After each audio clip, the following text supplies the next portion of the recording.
Hacker Null Bulge pleads guilty to stealing Disney's Slack data. Open source version of Signal used by former national security advisor had hard-coded credentials. Millions of Apple AirPlay-enabled devices can be hacked via Wi-Fi. And a 2024 Employee Benefits Administration provider breach is more than 3,000% larger than last reported, hitting 4 million Americans. This is Cybersecurity Today, and I'm your host, David Shipley. Bleeping Computer reports that a California man who used the alias Null Bulge pled guilty last week to illegally accessing Disney's internal Slack channels and stealing over 1.1 terabytes of internal company data. According to the U.S. Department of Justice, a 25-year-old named Ryan Kramer created a malicious program in early 2024 that was promoted as an AI image generation tool on GitHub and other platforms. However, the DOJ says this program was actually malware that allowed Kramer to access the computers of those who installed it in order to steal data and passwords from those devices. According to the Wall Street Journal, a Disney employee downloaded and executed the malware on his computer. This gave Kramer access to passwords stored in his 1Password password manager. Using the stolen credentials, Kramer gave him access to Disney's Slack channels, where he downloaded the data. The Department of Justice says that Kramer then contacted the employee, posing as a Russian hacktivist group called Null Bulge, warning that the personal information of the employee and Disney stolen Slack data would be published if the employee didn't cooperate. When Kramer heard nothing back from the employee, he released the data. There were at least 2 other people who downloaded Kramer's malware, and the FBI is following up with those victims. Just when you thought Signalgate couldn't be worse, it did. Late last week, a photograph of now former National Security Advisor Mike Waltz showed he was using an open-source Signal derivative app called TM Signal. Micaiah Lee, an information security engineer, software engineer, investigative data journalist, and author, says in several blog posts that there are a number of security concerns with TM Signal.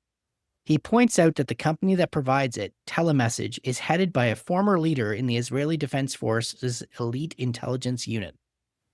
Lee says the TM Signal app works by using Signal servers, making it possible for Waltz to send end-to-end encrypted messages to normal Signal users, like Jeffrey Goldberg from The Atlantic, for example. However, unlike the Signal end-to-end encrypted conversation, TM Signal automatically archives a copy of the plain text messages, even ones with disappearing messages, somewhere else that may or may not be secure. One optional destination? A Gmail account. Lee was also able to get access to the source code for TM Signal, and his analysis he found hard-coded credentials, a big security no-no, as well as other vulnerabilities. Researchers have revealed a collection of bugs known as Airborne that would allow any hacker on the same Wi-Fi network as AirPlay-enabled devices to covertly run their own code on those devices. Apple's AirPlay enables iPhones, iPads, and Macs to seamlessly play music or show photos and videos on other Apple devices or third-party speakers and TVs that integrate the protocol. The uncovered security flaws in AirPlay means those same wireless connections can allow hackers to move within a network just as easily, spreading malicious code from one infected device to another. Airborne, and for those of you like me who had hoped for or thought we had moved past the era of branded vulnerabilities, is particularly dangerous because many smart home devices, including third-party TVs, are not regularly updated by owners or sometimes even by device makers. The bugs in Apple's AirPlay Software Development Kit, or SDK, for third-party devices would allow hijackers to hijack gadgets like speakers, receivers, set-top boxes, or smart TVs, if they're on the same Wi-Fi network as a hacker's machine. Apple told Wired that those bugs could only have been exploited when users changed default AirPlay settings. Bottom line, make sure you patch all your Apple devices and any third-party devices that use AirPlay, and make sure you educate employees, particularly ones with privileged access, about smart home security through your cybersecurity awareness education efforts. Verasource Services, an employee benefits administration service provider, has determined that a previously announced data breach was far worse than initially thought and affects up to 4 million individuals.